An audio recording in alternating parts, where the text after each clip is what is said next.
Welcome to the Utah Homebuyers Quest podcast with Nelson Bars. Our mission is to give you hope, knowledge, and encouragement on your quest for home ownership. Housing affordability is at its worst point since 1986. Higher mortgage rates are impacting Utah's housing market. Potential buyers out there being priced out. It's getting tougher by the day to afford a home. Many factors are making it very, very difficult with no relief in sight. Homeownership may seem like an impossible mountain to climb in today's world. We're here to say that it is possible, and we're here to be your guide, to climb with you, to urge you forward all the way to the closing table. We believe in home ownership, and we believe in you. Well, hello, homebuyers, and welcome to the first of 3 Basecamp episodes for the Homebuyers Quest podcast. I'm really glad you're here. Thank you so much for listening. My name is Nelson Bars. I am a mortgage broker of over 20 years here in Utah. I've helped thousands of people buy homes, and I'm here to help you prepare and to guide you on your own quest, your own very worthy quest of becoming a homeowner. And congratulations, by the way, for being here. You are taking a step today by listening, getting yourself one step closer to homeownership. Now, these Basecamp episodes are designed as foundation episodes. Think of it as a home buying seminar, 3 episodes to cover the basics. And you'll need this knowledge. We're going to build upon that in future episodes as we do some more advanced topics. This episode is entitled, Why Homeownership is Essential. And that's important. It's not just a good option. It's not just desirable. I believe it is essential for your financial future, and I'm here today to sell you on that idea. Before we discuss the financial benefits, though, I do want to take a minute and just talk about the lifestyle benefits. I think most of us would agree, even if there were no financial benefit to buying a home, it'd still be very desirable. Private property and ownership rights, in some cases, are synonymous with freedom. And having the ability to improve your environment, mold it to your own liking is very important. There's also something to be said for stability from long-term homeownership. And that's for adults and for children, being able to live and grow in the same community and know that your foundation is stable, right?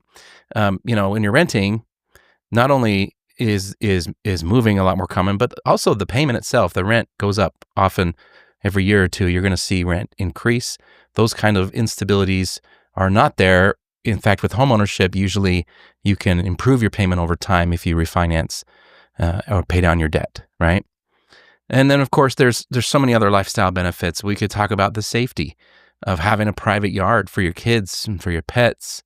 We could talk about how you can develop self-reliance, hobbies and interests, things like growing a garden, changing your landscape, if you wanted a shop or a home gym or a low-cost space to operate your business. There's just a lot of flexibility when you own your own home that does improve your life. I've experienced that myself. We've moved around so many things in our house over the years, just based on our interests and how we want to proceed.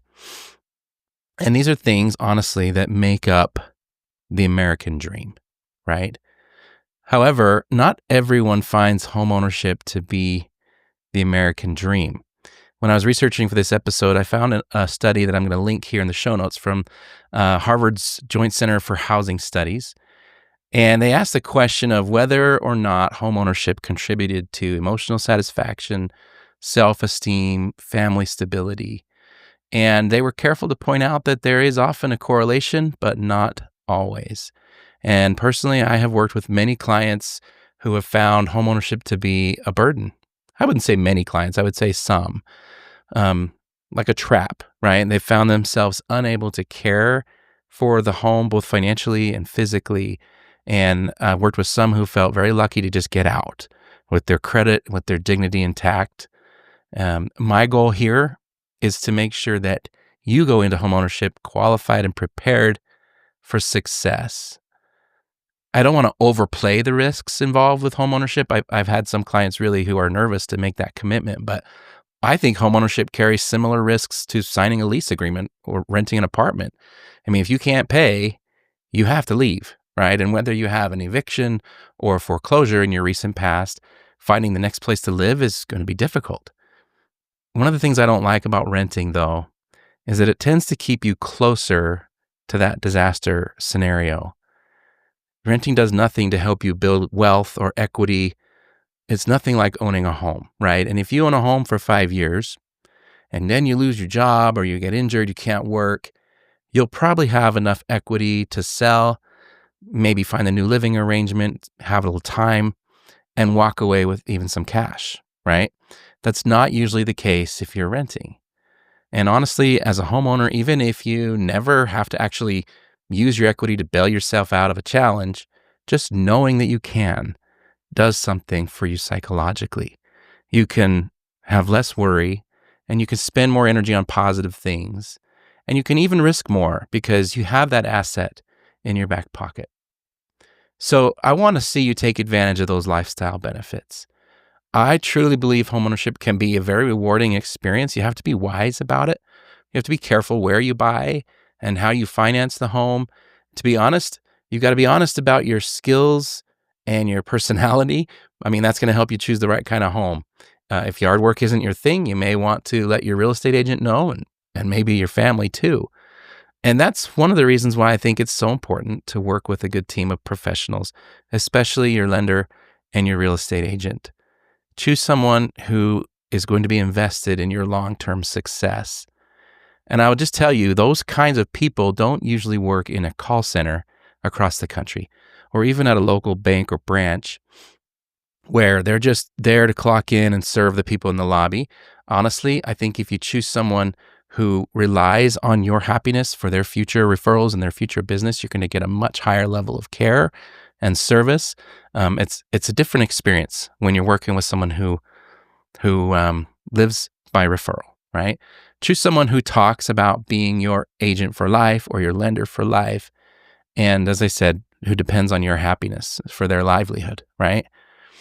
The real estate agents who are guests and the preferred partners of this podcast are those kind of people. And I would be honored to connect you to some of them, to one of them who has your best interests at heart. So now, I would say there's nothing wrong with waiting if you feel that's the best decision.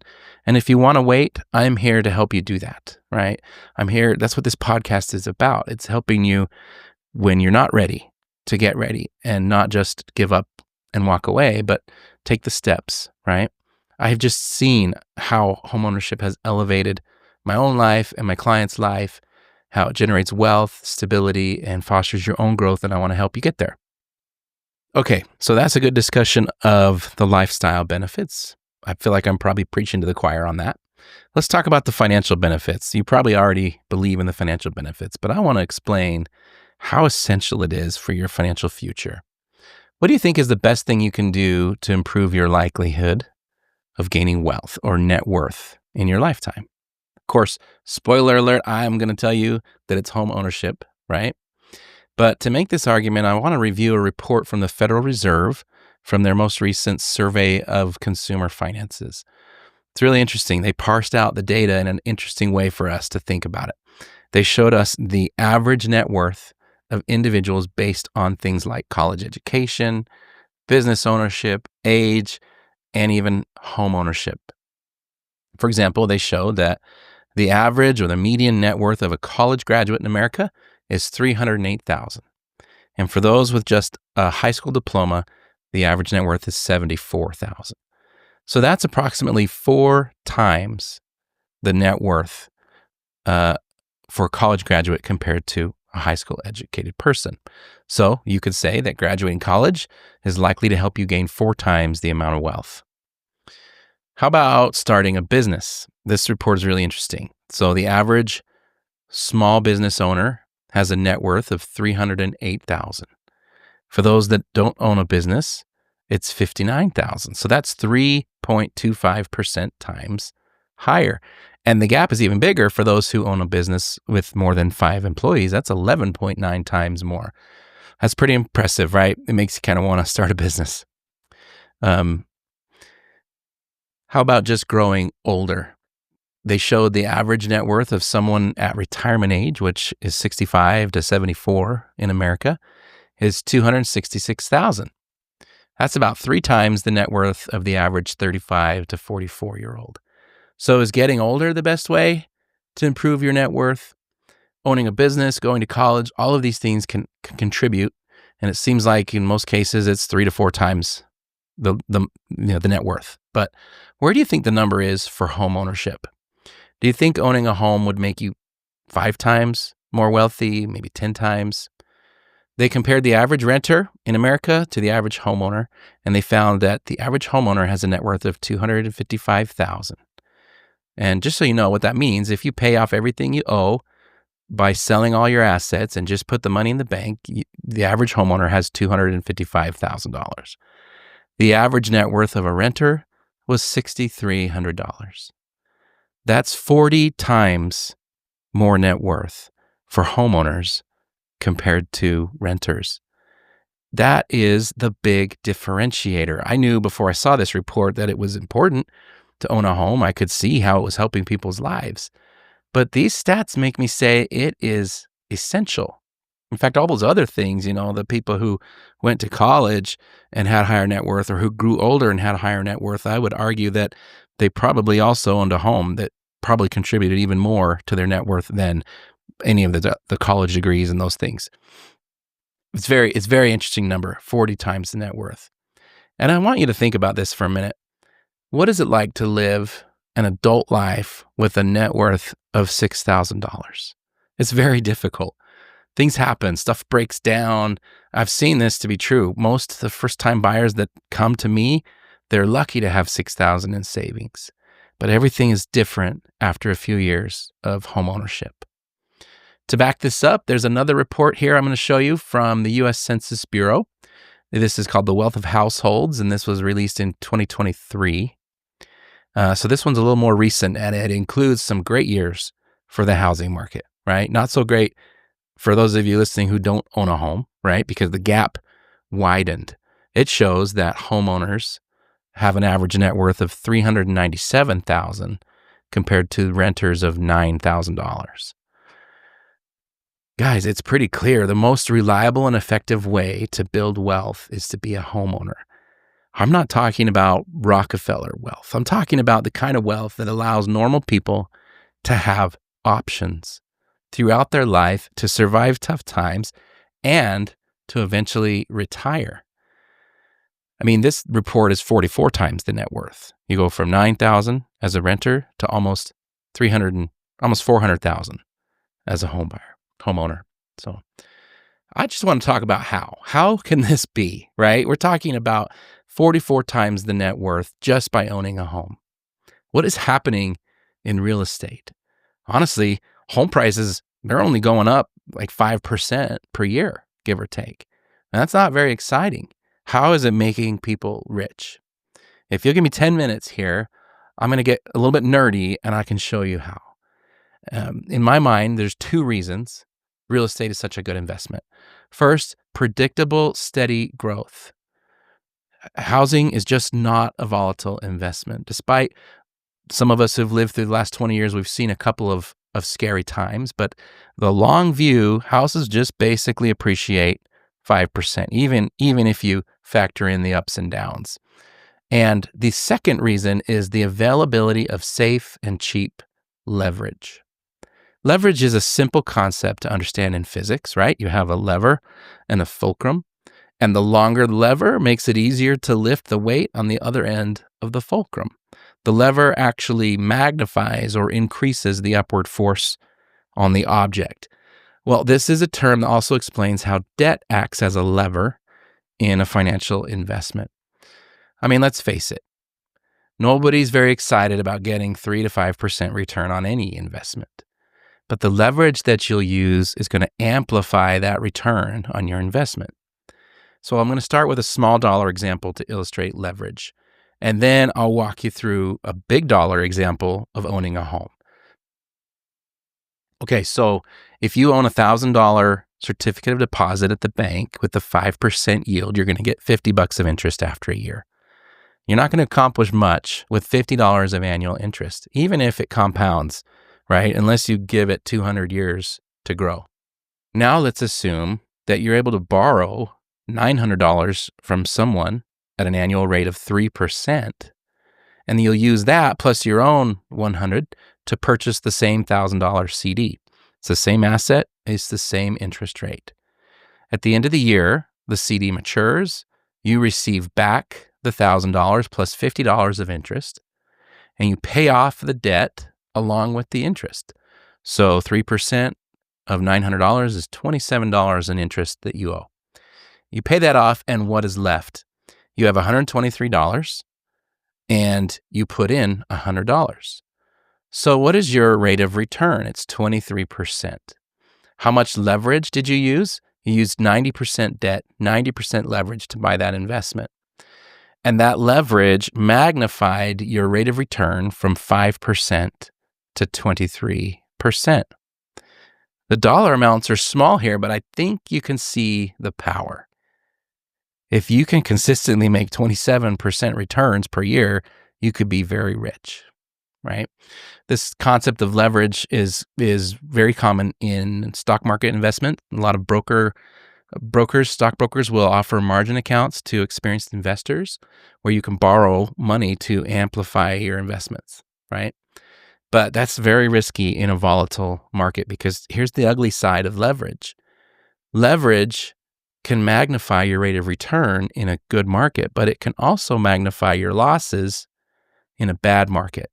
Unfortunately, in real estate, there are protections and it's not as volatile. And so leverage, it's readily available to borrow 97%, even 100% of the purchase price of your asset because of the way our housing market is structured. Even the lenders will do it because they come with a lot of government backing and security, and they know, right? So not only are you dealing with the much larger asset values, but we also get to hold the asset for much longer than 1 year, which means we get the benefit of compounding interest. Okay, now for the fun part, let's look at a house. Okay, we're going to assume that we're going to buy a $400,000 house and we're going to hold it for 10 years. And we're going to do some math and just prepare to be amazed. Okay, so our purchase price is $400,000. We're going to borrow 97% of that. So it's a $388,000 mortgage, and we'll assume the interest rate is 5%. So your down payment is $12,000. Your investment is not $400,000. You only invested $12,000. But here's the thing, you get to keep all of the appreciation, even though you really only funded 3% of the asset price, right? Okay, so let's look at 10 years down the road. What number should we use for appreciation during that time? Because this piece is variable. Every year is different, right? I'm using a statistic from the website Neighborhood Scout. And as of Q3 of 2024, the 10-year average appreciation for a house in Utah was 8.98%. Now, if we use that number, you won't even believe me. So let's get a smaller number. If we zoom out and we do a 20-year average, the number is 5.26%. That seems like a very conservative number. You know, that 20 years includes the crazy run-up and crash of 2008, as well as the run-up during COVID, and the recent stabilization, not crash, of home prices under the higher interest rates we've been seeing for the last couple of years. So let's just make it simple. I'm going to say 5% appreciation. And the math can get complicated here because to be super accurate, we need to factor in a lot of other things, and we'll do that later. But for now, keep it simple. After 10 years of growth at 5% per year, would you believe that house that you bought for $400,000 would be worth $651,000? That's over $250,000 of growth. Now, keep in mind that you would also have paid off $72,000 of your mortgage. And if you were to sell, you'd actually get back your $12,000 investment as well. So your equity is like $335,000. For now, though, I just want to keep it simple.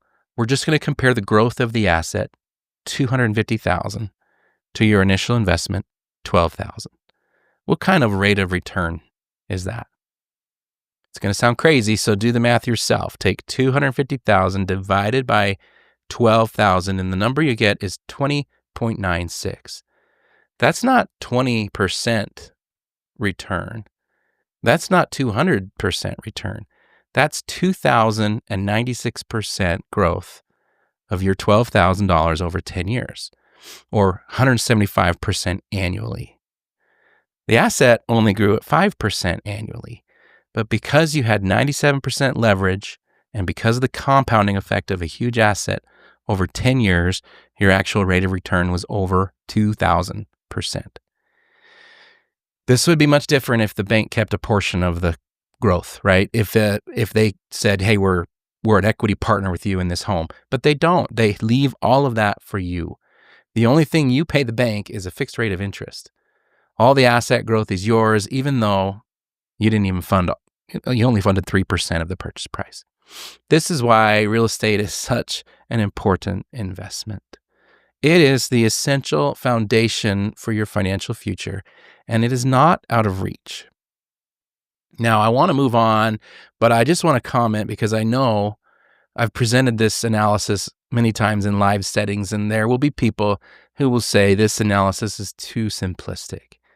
I don't want to bore you, but I did take some time to factor in many more costs and benefits. And if you really want to go deep into this, you can read the full blog post for this article on the episode website. Over there, I have factored in all of the variables, closing costs for both transactions, real estate commissions, interest expense, which, by the way, is less than rent expense in most cases, taxes, repairs, etc. So even then, the numbers are astronomical. And honestly, no matter how you slice it, the proof is in the pudding, right? The end results, homeowners in America have 44 times the net worth of renters.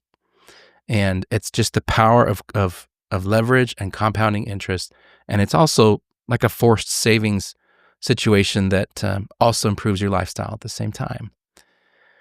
Now, before I wrap up, I want to express why this is not just a good idea, but it's essential.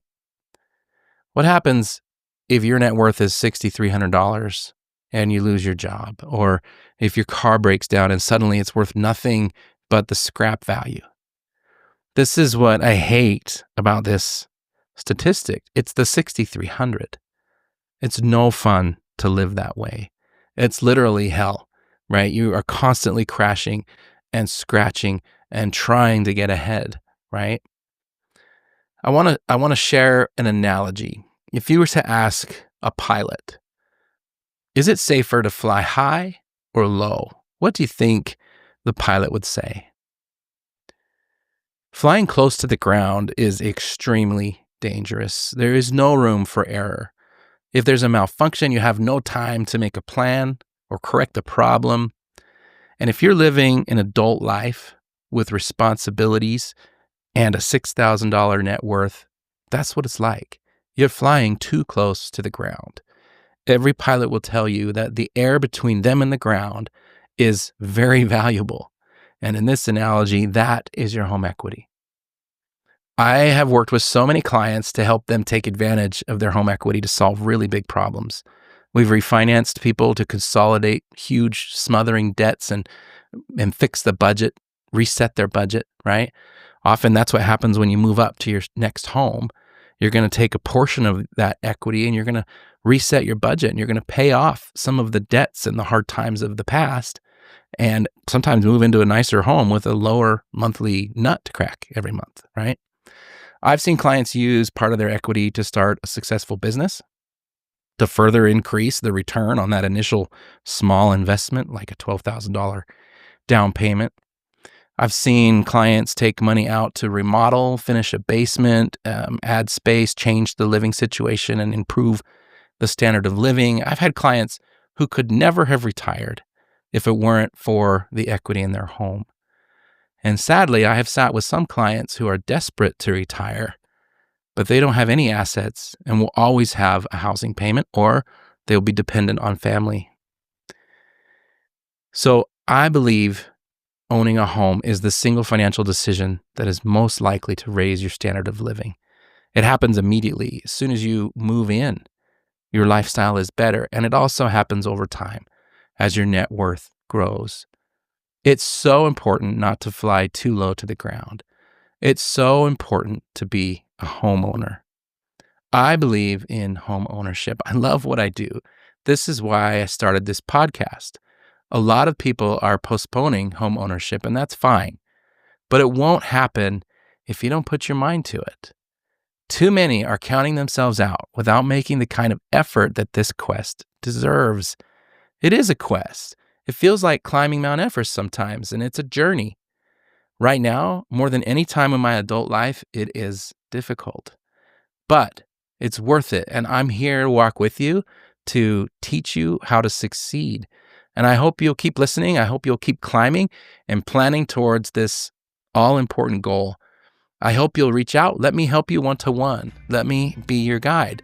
Let me show you what every next step is until you have made the dream of homeownership a reality in your life. Thank you for listening to the Utah Homebuyers Quest podcast with Nelson Bars, your place for a strong dose of inspiration and knowledge so you can stay on top of your quest for home ownership. If you have a question or comment for the show, we'd love to hear from you. Visit homebuyers.quest.com to record a voice memo or submit your question. You can also join our Facebook community to interact with experts and fellow travelers. Search Homebuyers Quest on Facebook to find the group and join the conversation. But with just a simple click to subscribe, we'll invite you back to the next episode. And remember, we believe in home ownership and we believe in you.